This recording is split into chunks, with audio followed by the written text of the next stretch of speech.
हैं, आपका हिसाब किताब जोड़ लिया है, नरक में जाना पड़ेगा। तो आगे से जवाब देता है कि आप मुझे क्या नरक में भेजेंगे, मैं तो ताउम्र जितनी उम्र जी है नरक में ही रहा हूं, जहां गया हूं नरक ही बनाया है। सारे ऐसे काम किए हैं जो नहीं करने चाहिए थे, सारी खुशियों से हाथ धो के बैठा हूं, आप मुझे नरक में क्या भेजेंगे, नरक तो मेरे साथ चलता आया है। कहानी पढ़ी तो दास को वो शायर की पंक्तियां, जो गुजारी जा ना सकी हमसे, हमने ऐसी जिंदगी गुजारी है, कि ऐसा जीवन काटते गए जिसको एक उत्सव की तरह जिया जा सकता है, सेलिब्रेशन की तरह जिया जा सकता है, उसको सजा की तरह काटा गया। अब वो जो अकाउंटेंट थे उनको भी थोड़ी ठेस पहुंची कि ये तो पहली बार ऐसा सुनने को मिला है कि इसको नरक में कौन भेज सकता है। तो आगे से जवाब देता है कि चल तेरे को फिर मैं स्वर्ग में भेज देता हूं। तो कहता है वो भी आप नहीं कर सकते, क्योंकि आप मुझे वहां भेजेंगे तो मैं आपके स्वर्ग को भी नरक बना दूंगा, क्योंकि मेरा नरक तो मेरे साथ ही चलता है।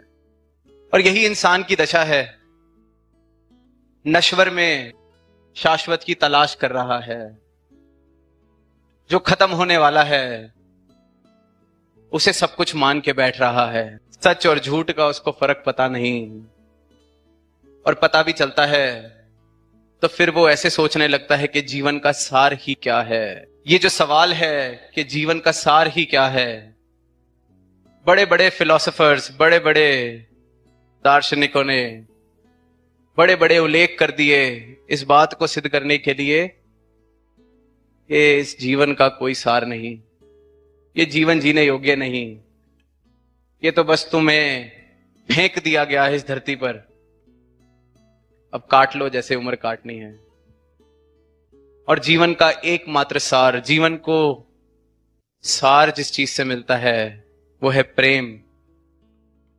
और वो प्रेम कोई सौदीबाजी वाला प्रेम नहीं, वो प्रेम नहीं जिसे दुनिया प्रेम समझती है, वो प्रेम जो सतगुरु कह रहे हैं कि हम बन सकते हैं, कर नहीं सकते, बन सकते हैं। ये हमारा स्वभाव है, इस परमात्मा को प्राप्त करके, हर एक कण कण में इस परमात्मा के दर्शन करके, जो प्रेम, जिस तरह से परमात्मा ने तुम्हें प्रेम की छवि बनाकर भेजा है, अपनी उस अवस्था को प्राप्त करके खुद प्रेम बन सकते हो।